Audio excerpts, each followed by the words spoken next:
Mark chapter 5, New King James Version. Then they came to the other side of the sea, to the country of the Gadarenes. And when he had come out of the boat, immediately there met him out of the tombs a man with an unclean spirit, who had his dwelling among the tombs, and no one could bind him, not even with chains, because he had often been bound with shackles and chains, and the chains had been pulled apart by him, and the shackles broken in pieces. Neither could anyone tame him. And always night and day he was in the mountains and in the tombs, crying out and cutting himself with stones. Then he saw Jesus from afar, and ran and worshipped him. And he cried out with a loud voice and said, What have I to do with you, Jesus, Son of the Most High God? I implore you by God that you do not torment me. For he said to him, Come out of the man, unclean spirit. Then he asked him, What is your name? And he answered, saying, My name is Legion, for we are many. Also he begged him earnestly that he would not send them out of the country. Now a large herd of swine was feeding there near the mountains. So all the demons begged him, saying, Send us to the swine, that we may enter them. And at once Jesus gave them permission. Then the unclean spirits went out and entered the swine. There were about 2,000. And the herd ran violently down the steep place into the sea, and drowned in the sea. So those who fed the swine fled, and they took it in the city. They told it in the city and in the country.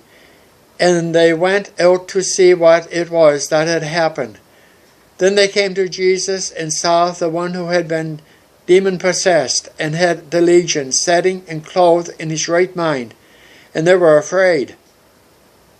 And those who saw it told them how it happened to him who had been demon-possessed, and about the swine. Then they began to plead with him to depart from their region.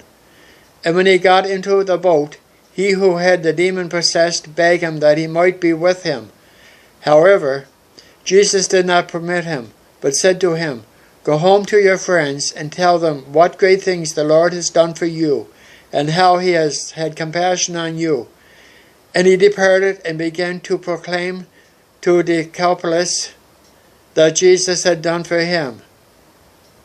And all marveled. Now when Jesus had crossed over again by boat to the other side, a great multitude gathered to him, and he was by the sea. And behold, one of the rulers of the synagogue came, Jairus by name. And when he saw him, he fell at his feet and begged him earnestly, saying, My little daughter lies at the point of death. Come and lay your hands on her, that she may be healed, and she will live. So Jesus went with him, and a great multitude followed him and thronged him.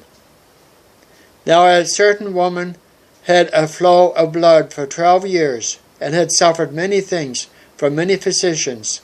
She had spent all that she had, and was no better, but rather grew worse.